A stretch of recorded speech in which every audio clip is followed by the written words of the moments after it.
وبركاته. الحمد لله والصلاة والسلام على رسول الله وعلى آله وأصحابه ومن تبعهم بإحسان إلى يوم الدين. اللهم صل على محمد وعلى آل محمد كما صليت على إبراهيم وعلى آل إبراهيم إنك حميد مجيد.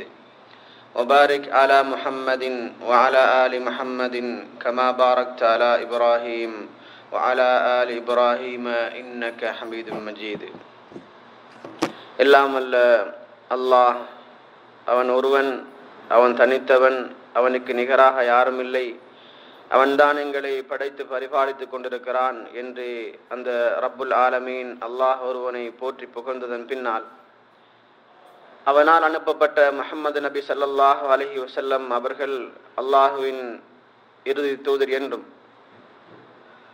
அவர்களை பின்பற்றி வாழ்ந்த சஹாபாக்கள், தாபியின்கள், மறுமை நாள் வரை யாரெல்லாம் வாழ இருக்கிறார்களோ அத்தகைய நல்லடியார்கள் அனைவரின் மீதும் அல்லாஹு தாலாவுடைய சாந்தியும் சமாதானமும் என்றென்றும் நிலவட்டுமாக.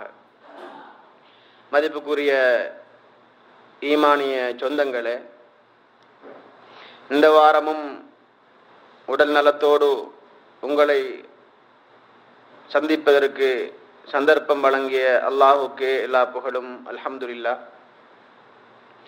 ஒரு சில இஸ்லாமிய விடயங்களை பேசுவதற்கும் அதனை கேட்பதற்கும் உரிய சந்தர்ப்பத்தை ரப்புல் ஆலமீன் அல்லாஹ் தஆலா எங்களுக்கு வழங்கியிருக்கிறான். அதற்கு நாங்கள் மென்மேலும் நன்றி செலுத்துவது எங்கள் மீது கடமையாக்கப்பட்டிருக்கிறது. நாங்கள் இருக்கின்ற இந்த காலத்தை பொறுத்தவரையிலே அல்லாஹு தஆலா அவனது அடியார்கள், அவனது பிரதிநிதிகளான எங்களுக்கு ஒரு சில சிறப்பம்சங்களை ஒவ்வொரு காலத்திற்கும் தந்திருக்கின்றான். இந்த காலம், நாங்கள் முன்னோக்கி கொண்டிருக்கின்ற இந்த காலத்தை பொறுத்தவரையிலே ஒரு முஸ்லிமுடைய வாழ்க்கையிலே ஒரு முக்கியமான ஒரு கட்டம் என்று கூட சொல்லலாம். இஸ்லாம் கடமையாக்கி இருக்கின்ற கடமையை, மிக முக்கியமான கடமை ஒன்றை செய்வதற்காக முன்னோக்கி கொண்டிருக்கின்ற ஒரு காலம். இந்த ஹஜ் கடமையை பொறுத்தவரையிலே அடியார்கள், மனிதர்கள் தங்களது சொத்துக்களையும், சொத்துக்களால் சிரமப்பட வேண்டும், சொத்துக்களை செலவழிக்க வேண்டும், அதே போன்று உடல் ரீதியாக கஷ்டப்பட வேண்டும், காலத்தையும் அதற்கென்று ஒதுக்க வேண்டும். இந்த மூன்றும் சேர்ந்து வருகின்ற ஒரு இபாதத் என்றால் இந்த ஹஜ்ஜி என்கின்ற இபாதத் தான். இந்த ஹஜ்ஜை அடைவதற்கு முன்னால் அந்த ஹஜ்ஜி செய்வது என்பது வசதி படைத்த, நோய் இல்லாமல் உடல் ஆரோக்கியத்தோடு இருக்கின்ற அனைவர் மீதும் கடமையாகும். கடமையான நிலையில் ஒருவர் மரணிப்பாராக இருந்தால் அல்லாஹு தாலாவுடைய தண்டனைக்குரிய குற்றமாக அது கருதப்படும். அப்படி மரணிக்கின்ற பொழுது அதற்கான பிரதி உபகாரங்கள் என்ன என்பதையும் இன்ஷா அல்லாஹ் நேரம் இருந்தால் அது சம்பந்தமாக பார்ப்போம். இப்போது நாங்கள் அந்த ஹஜ்ஜுக்கு நுழைவதற்கு முன்னால் எல்லா மக்களுக்கும், ஹாஜிகளுக்கு மாத்திரமல்ல, பொதுவாக எல்லா மக்களுக்கும் ஒரு அருட்கொடையாகத்தான் இந்த ஹஜ்ஜுடைய முதல் 10 நாட்களையும் அல்லாஹ் சுப்ஹானஹு வ தஆலா அமைத்து வைத்திருக்கின்றான். சென்ற வருடமும் இது சம்பந்தமாக நான் பேசியது ஞாபகம் இருக்கிறது எனக்கு. நபி ஸல்லல்லாஹு அலைஹி வஸல்லம் அவர்கள் சொல்லுகின்ற பொழுது, மா மின் அய்யாமில் அமலி ஸாலிஹி ஃபீஹா அஹப்பு இலல்லாஹி மின் ஹாதிஹில் அய்யாம். இந்த நாட்களிலே செய்கின்ற அமல் அல்லாஹு தஆலாவுக்கு மிகவும் விருப்பமான அமல். அது எந்த நாட்கள்? அய்யாமுல் உஷ்ர், இந்த துல்ஹஜ் மாதத்தினுடைய 10 நாட்களும். ரசூலுல்லாஹ்விடம் சஹாபாக்கள் கேட்கிறார்கள், யா ரசூலல்லாஹ் வலல் ஜிஹாது ஃபீ சபீலில்லாஹ், அல்லாஹ்வின் பாதையிலே யுத்தம் செய்வதையும் விடமா என்று கேட்கிறார்கள். ஸல்லல்லாஹு அலைஹி வஸல்லம் அவர்கள் சொல்கிறார்கள், ஆமாம், அல்லாஹ்வின் பாதையிலே யுத்தம் செய்வதை விட சிறப்புக்குரியதாகத்தான் இந்த மாதத்திலே செய்யப்படுகின்ற அமல்கள் இருக்கின்றன என்பதை நபிகள் நாயகம் ஸல்லல்லாஹு அலைஹி வஸல்லம் அவர்கள் சொல்லி காட்டுகின்றார்கள்.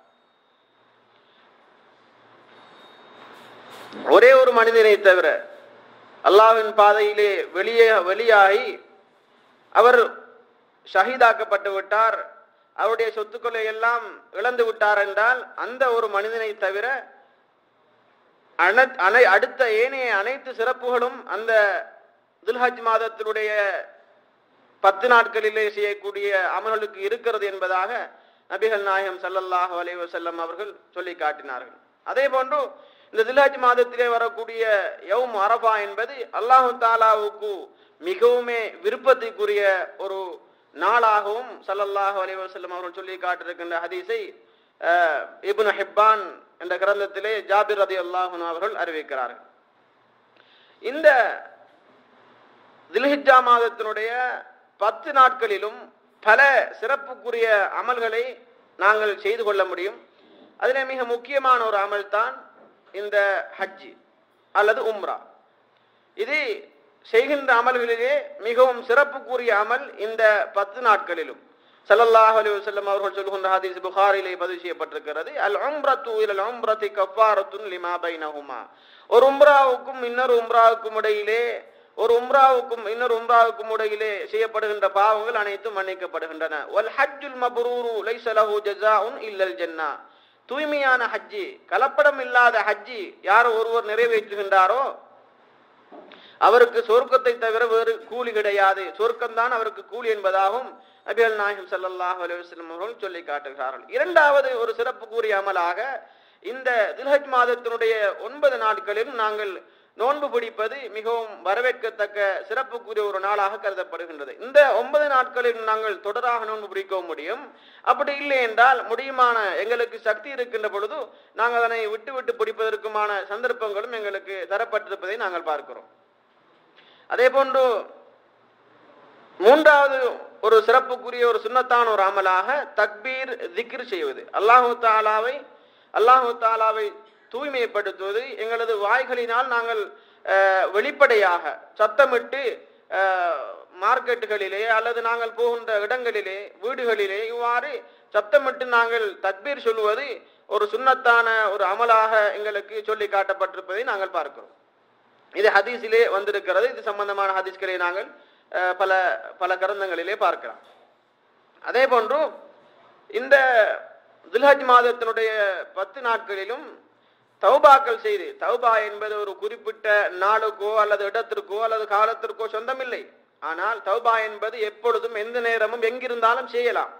ஆனால் இந்த நாட்களிலே குறிப்பாக தௌபாக்கள் செய்வது மிகவும் வரவேற்புக்குரியது என்பதை சஹீஹ் முஸ்லிமிலே அபூ ஹுரைரா ரலியல்லாஹு அன்ஹு அறிவிக்கின்ற ஹதீஸிலே நாங்கள் பார்க்கிறோம். எனவே சந்தர்ப்பம் கிடைக்கின்ற பொழுது இந்த 10 நாட்களிலும் அநேகமான 10 நாட்களிலும் நாங்கள் இந்த நல்லமல்களை செய்வதோடு, நல்லமல்கள் செய்வதற்குரிய காரணம் என்னவென்றால் நாங்கள் அல்லாஹு தாலாவுடைய சொர்க்கத்தை அடைய வேண்டும், அவன் எங்களுக்காக ஒன்றிய திறந்து வைத்திருக்கின்ற அந்த பாவ மன்னிப்பை பெற வேண்டும், இதுதான் நோக்கம். எனவே அந்த பாவ மன்னிப்பை பெறுவதற்காக வேண்டி எந்த நேரத்திலும் எங்கேயும் நாங்கள் தௌபா செய்யலாம். குறிப்பாக இப்படி குறிப்பிட்டு சொல்லப்படுகின்ற ரமதான் மாதத்திலே அல்லது துல்ஹிஜ்ஜா மாதத்தினுடைய 10 நாட்களிலே, ஐயாமு தஷ்ரீக்கிலே, இது போன்ற சிறப்புக்குரிய நாட்களிலே நாங்கள் தௌபாக்களை அமைத்துக் கொள்வது மிகவும் சிறப்புக்குரிய ஒரு நாளாகும், சிறப்புக்குரிய ஒரு விடயமாகும்.